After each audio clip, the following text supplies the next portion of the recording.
छोटे से गांव चंपापुर में मोहन नाम का एक गरीब किसान रहता था। मोहन के पास थोड़ी सी जमीन थी जो इतनी बंजर थी कि उसमें शायद ही कोई फसल उगती थी। वह दिन रात मेहनत करता, लेकिन फिर भी उसका परिवार 2 वक्त की रोटी के लिए तरसता था। मोहन के घर में उसकी पत्नी लक्ष्मी और 2 छोटे बच्चे पिंकी और रमेश थे। मोहन अपनी गरीबी से थक चुका था, लेकिन उसने कभी हिम्मत नहीं हारी। हर सुबह सूरज उगने से पहले वह खेत पर पहुंचता और मिट्टी को सुधारने की कोशिश करता।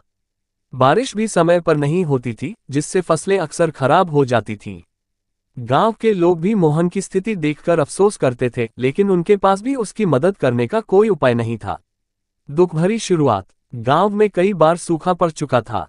मोहन ने कर्ज लिया था, जिसे चुकाना उसके लिए असंभव हो गया था। साहूकार रोज उसके दरवाजे पर आकर धमकी देता था, अगर अगले महीने तक कर्ज नहीं चुकाया तो तुम्हारी जमीन छीन लूंगा।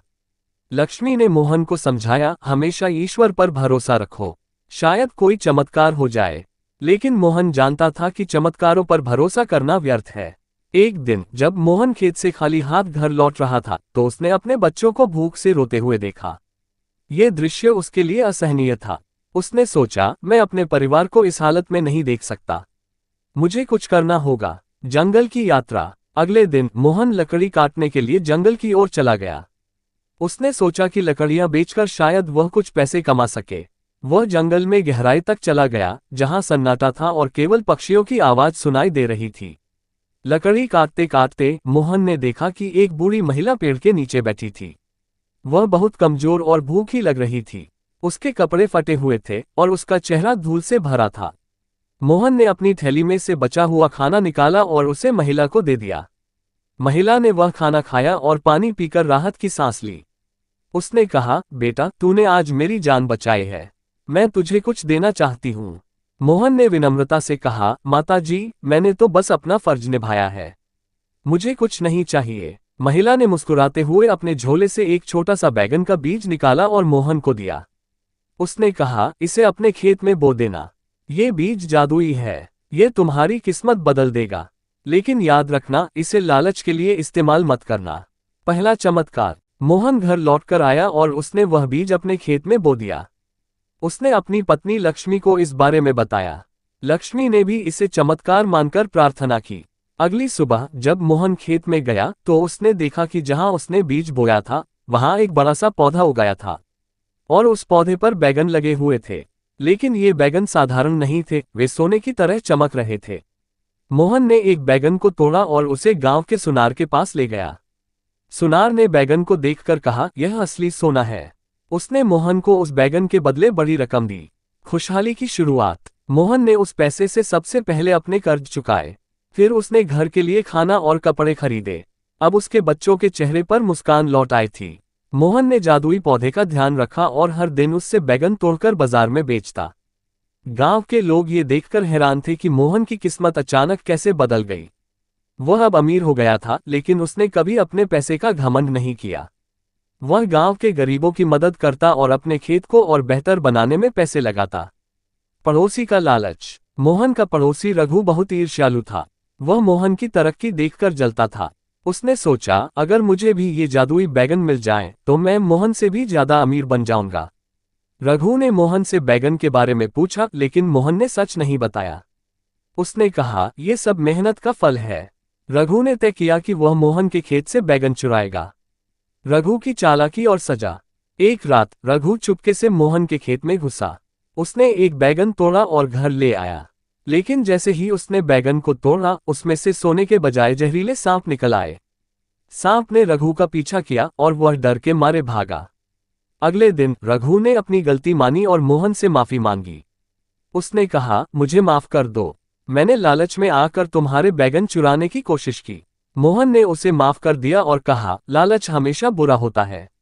इन बैगनों का इस्तेमाल केवल भलाई के लिए किया जा सकता है।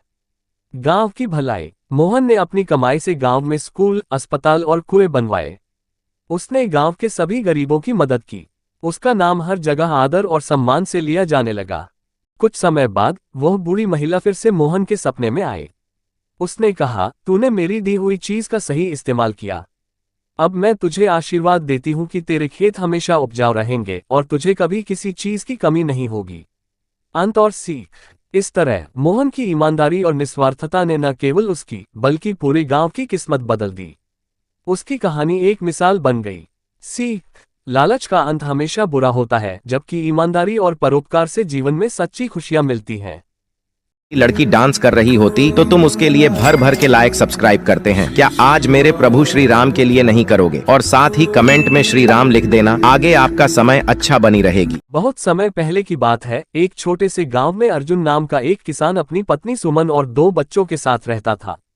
अर्जुन मेहनती था, लेकिन उसकी जमीन बंजर थी। चाहे जितनी भी मेहनत कर ले, उसकी फसल हमेशा कम ही होती। वह दिन रात अपने खेत को उपजाऊ बनाने में लगा रहता, लेकिन प्रकृति भी उसका साथ नहीं देती।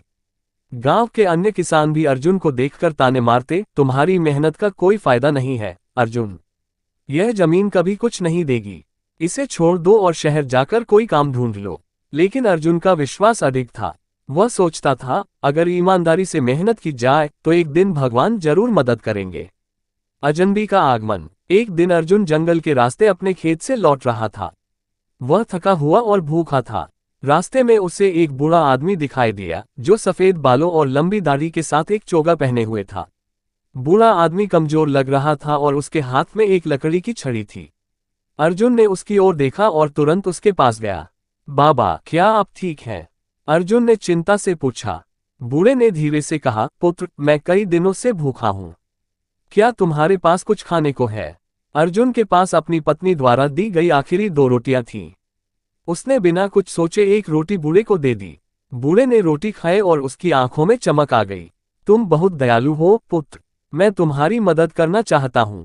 अर्जुन ने कहा, मुझे आपकी दुआ चाहिए बाबा, बाकी तो भगवान पर छोड़ दिया है। बूढ़े ने अपनी छड़ी से जमीन पर हल्का सा वार किया।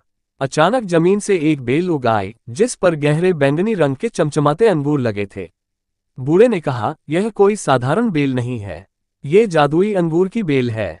इसे अपने खेत में लगाओ, लेकिन याद रखना, ये बेल केवल तभी फल देगी जब इसे ईमानदारी, मेहनत और दयालुता से सींचा जाएगा। अर्जुन ने बूढ़े का आभार व्यक्त किया और बेल को घर ले आया। जादुई बेल की शुरुआत। अर्जुन ने उस बेल को अपने खेत के बीचों बीच लगाया और हर दिन उसकी देखभाल करने लगा। वह उसे पानी देता, जमीन की जुताई करता और घास फूस हटाता। कुछ ही दिनों में बेल तेजी से बढ़ने लगी। देखते ही देखते उसमें ढेर सारे अंगूर लग गए। अंगूर न केवल दिखने में सुंदर थे, बल्कि उनमें से हल्की रोशनी भी निकलती थी। जब अर्जुन ने कुछ अंगूर तोड़े और उन्हें बाजार में बेचा, तो अजीब चीजें होने लगी। जिन लोगों ने वे अंगूर खाए, उनकी जिंदगी में चमत्कार होने लगे। एक लकवाग्रस्त व्यक्ति चलने लगा, एक गरीब व्यापारी का व्यापार अचानक बढ़ गया, और एक माँ जिसकी बेटी बीमार थी, उसकी बेटी पूरी तरह ठीक हो गई। ये खबर पूरे गांव में फैल गई। गांव के लोग अर्जुन के पास आने लगे और अंगूर खरीदने की गुजारिश करने लगे। अर्जुन ने कभी भी किसी को मना नहीं किया। वह सभी को अंगूर देता और उनसे बस उनकी जरूरत के मुताबिक कीमत लेता। गांव में खुशहाली। अर्जुन की मेहनत और जादुई बेल की वजह से गांव में खुशहाली आ गई। अर्जुन ने अपनी कमाई का एक बड़ा हिस्सा गांव की भलाई के लिए लगाया। उसने सड़कों की मरम्मत करवाई, एक स्कूल बनवाया और गांव के तालाब को साफ करवाया। अब गांव के लोग उसे सम्मान की नजर से देखने लगे। लेकिन जहां खुशहाली होती है, वहां जलन और लालच भी पीछे पीछे आते हैं। लालच और धोखा। गांव के सरपंच का बेटा रघु बेहद लालची था। उसने सोचा, अगर यह बेल मेरे पास होती तो मैं पूरे राज्य का सबसे अमीर आदमी बन सकता हूं। रघु ने अपने कुछ साथियों को इकट्ठा किया और एक रात अर्जुन के खेत में घुस गया। वह बेल को उखाड़ने की कोशिश करने लगा। जैसे ही उसने बेल को छुआ, एक तेज रोशनी चमकी और रघु और उसके साथी डर के मारे भाग खड़े हुए। लेकिन रोशनी ने रघु को अंधा कर दिया। अर्जुन की दयालुता। अगले दिन जब गांव वालों को इस घटना का पता चला, तो वे रघु को सजा देने की मांग करने लगे। लेकिन अर्जुन ने कहा, यह बेल सिखाती है कि दयालुता और मेहनत से ही सच्ची संपत्ति मिलती है। अगर हम रघु को सजा देंगे तो हम भी उससे अलग नहीं रहेंगे। अर्जुन ने रघु को जादुई अंगूर का रस पिलाया।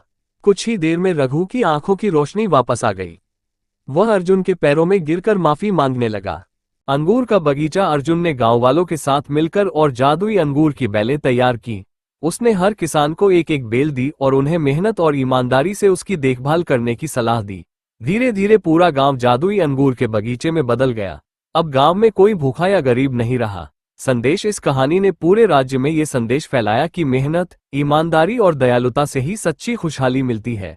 अर्जुन का नाम इतिहास के पन्नों में दर्ज हो गया और जादुई अंगूर का बगीचा एक मिसाल बन गया। गांव में अब भी वही अंगूर की बेलें लहलहा रही थीं और उनकी रोशनी लोगों को ये याद दिलाती थी कि चमत्कार वहां होते हैं जहां दिल साफ और नीयत नेक होती है।